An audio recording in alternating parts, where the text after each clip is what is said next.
Rafaela, sua professora de física. Hoje nós vamos ter aula de campo elétrico. Na natureza, algumas interações ocorrem à distância, né? A gente tem a força entre os planetas, que é a força gravitacional, a força de diferentes polos de um ímã,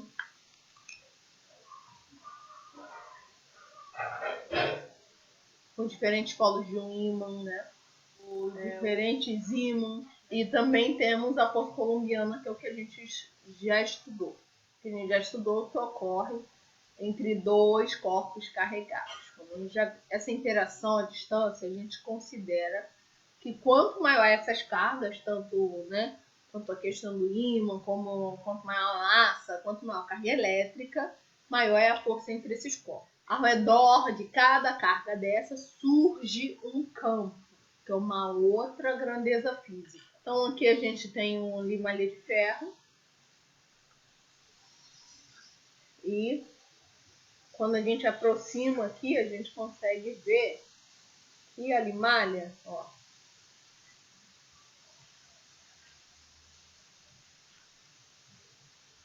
ela se organiza. Então a gente consegue até virar para um lado para o outro quando o ímã, coloca o ímã, aqui tem o ímã.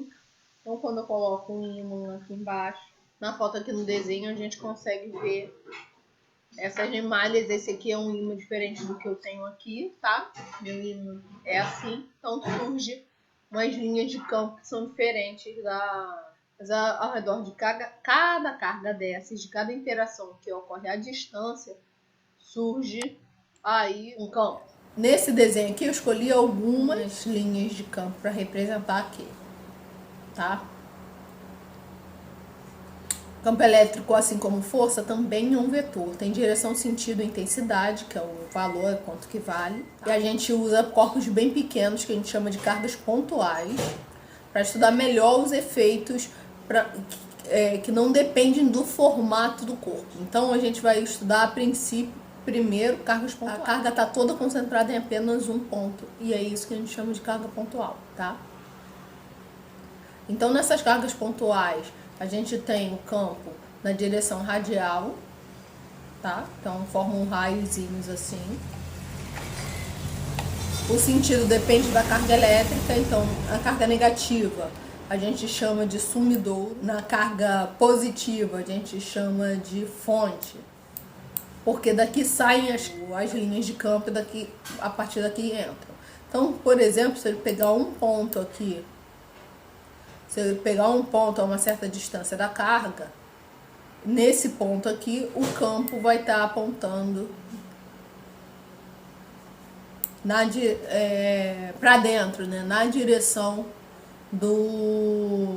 da carga. E esse campo, obviamente, também vai depender da distância. Então, quanto maior a distância, menor o campo. Se eu estiver mais próximo do ímã, eu vou sentir a força maior. Se eu estiver mais distante, vou sentir a força menor. É o que vai acontecer com o campo também. A uma certa distância da carga pontual, embora esteja desenhado bem exagerado aí, mas a uma certa distância da carga pontual, aqui a gente vai ter um campo elétrico na direção radial, ainda na direção radial, mas indo para fora. Nesse caso aqui é para dentro, nesse caso é para fora. Fonte. Então o sumidouro ele suga e a fonte ela expulsa, tá? Então outra coisa que a gente vai estudar é a intensidade. Então um vetor ele tem direção, sentido e intensidade. Então a direção radial, a gente sabe, a direção radial ela só vai ocorrer quando a carga for pontual, ou quando ela for, ou longe quando ela for esférica, quando for uma distribuição uniforme numa esfera, né? Mas sempre a gente vai ter o sentido saindo da carga positiva e entrando na carga negativa, sempre, independente da distribuição, tá? Então a direção ela vai depender do formato. Nesse caso que a gente está estudando, que é carga pontual, a direção é radial. O sentido vai depender de qual coisa da carga elétrica exclusivamente. E a intensidade vai ser calculada por essa fórmula aqui, quando a gente está se tratando aí de campo elétrico de uma carga pontual, tá? Ou, como eu disse, para distante numa distribuição esférica. Então, essa fórmula aqui é igual à fórmula da força, só que dividido por uma carga, porque o campo elétrico ele não vem de uma interação, ele vem da própria carga do objeto, né? Se a carga dele que gera o campo elétrico e não uma interação entre duas cargas, tá? A interação vai fazer com que surja uma força. Então, se a gente tem uma força, se tal corpo está sofrendo uma força, dividindo pela carga desse corpo aqui, por exemplo, nesse desenho, a gente vai chamar esse aqui de Qzinho e essa aqui de Qzão, né? Só para diferenciar uma da outra. Eu tô Q1, Q2. Então, essa carga aqui, independente do valor dela, vai ser gerado um campo com essa intensidade nessa posição aqui. Independente, se eu colocar uma carga muito maior aqui, não vai fazer diferença pro campo. Porque o campo só depende dessa carga Qzão que tá aqui no meio, tá? Então, vamos para os exemplos. Num certo ponto de campo elétrico, o vetor campo elétrico tem direção vertical. Então, vertical para cima, ascendente, tá?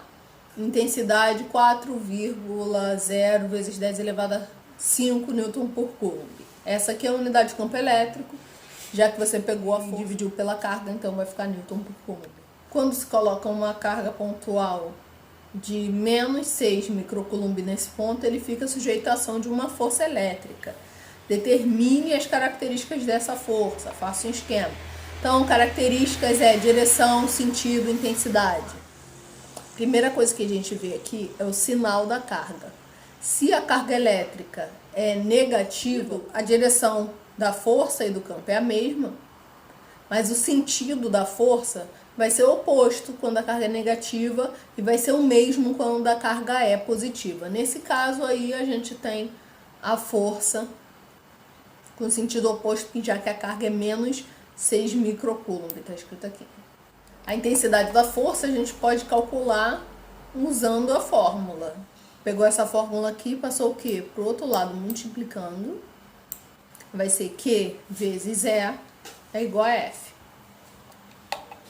Então, aqui a nossa fórmula vai ser F é igual a Q vezes E, tá? Como a gente fez isso? Multiplicou 4 vezes 6 dá 24. E 10 elevado a 5 vezes 10 elevado a menos 6. Aqui, ó, a carga tá microcoulomb. Ao invés de usar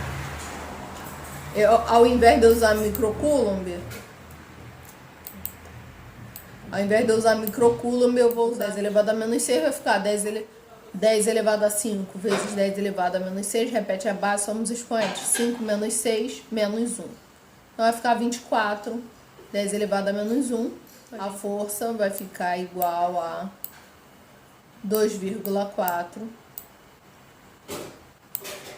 newtons. Aqui é um outro exemplo.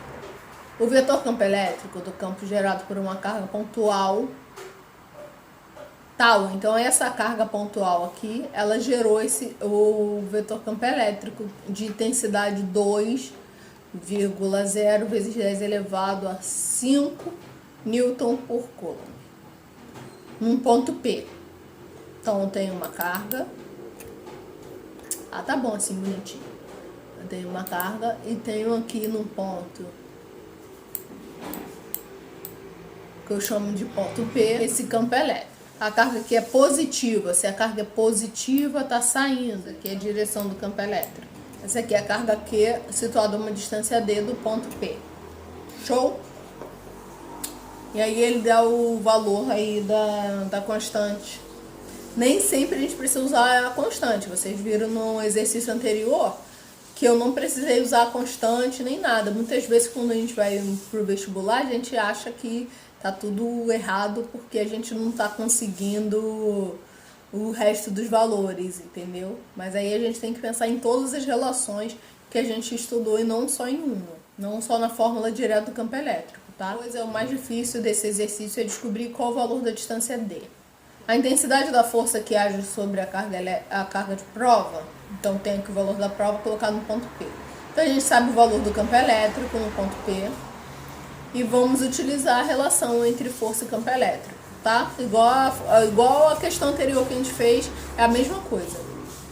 Então aqui tem o valor do campo elétrico multiplicado pelo valor da carga de prova, tá? E a gente descobre quem é a força.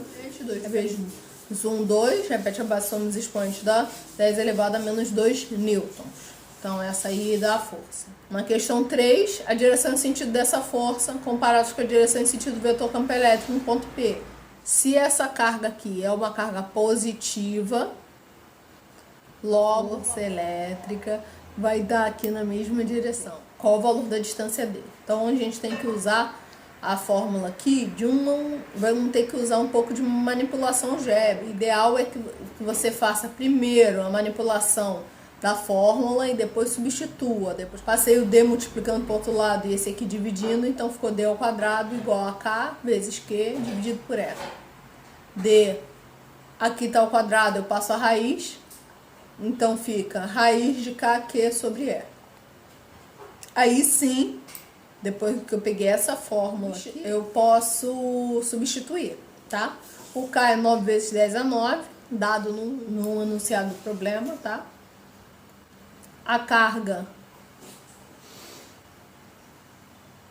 é 8 vezes 10 elevado a menos 6, que é a carga Q, é o Qzão, tá?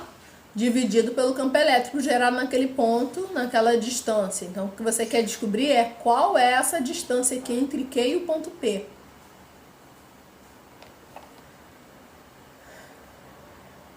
Então, aqui tem 9 vezes 8. Aqui, eu sempre faço isso, tá? Eu pego, junto que tem potência com que não tem. Então, tenho 2 aqui, 9 e 8. 2 está embaixo. E eu simplifiquei. Cortei o 2 com 8, aqui ficou 4. É 4 vezes 9 que ficou aqui na frente. A potência que eu passei para cima, eu posso dividir direto, mas eu quis passar para cima para ficar... Eu acho que é mais fácil de entender quando a gente faz assim, tá? Então eu passei para cima, mudou o sinal. Então aqui fica 10 elevado a mais 5, que é o que está aqui em cima. Multiplicando isso, dá 10, dá 9, menos 6, mais 5, então aqui dá menos 8. E aí eu tenho que tirar a raiz disso tudo. Para eu tirar a raiz, gente, eu posso tirar a raiz de um e depois do outro. Raiz de 36 dá 6. Raiz de 10 elevado a 8, o que você tem que fazer é dividir. Quando a gente coloca lá no outro exemplo, né? Por exemplo, aqui se eu colocasse 10 elevado a 2, a gente ia multiplicar esses dois. Nesse caso, quando eu estou tirando a raiz, eu divido. Ou a gente também pode olhar a raiz como sendo esse número aí elevado a 1 sobre 2. Aí você vai multiplicar 8 por 1 sobre 2, vai dar 4. Vai dar 8 dividido por 2, dá 4. Então, você pode pensar de algumas formas, tá? Então, aí a gente achou a distância 6 vezes 10 elevado a 4 metros. Mas a gente não pode esquecer aí de resolver as potências. Com as potências, não abre tudo. Fica muito mais difícil de fazer assim. Simplifica o máximo possível, manipule a fórmula bem antes de substituir, porque vai facilitar a vida de vocês. Às vezes a gente tem que usar mais de uma fórmula, né? Então, quanto mais a gente manipula a fórmula, menos a gente comete erro de matemática, né? Então, a gente faz esse esforço aí para não cometer erro de matemática, tá? Eu espero que vocês tenham conseguido aprender. Qualquer dúvida, pode deixar aí embaixo nos comentários, tá? Para quem é meu aluno, pode deixar lá na plataforma. Estou testando isso para ver se fica mais fácil para vocês. Até a próxima, gente. Tchau, tchau.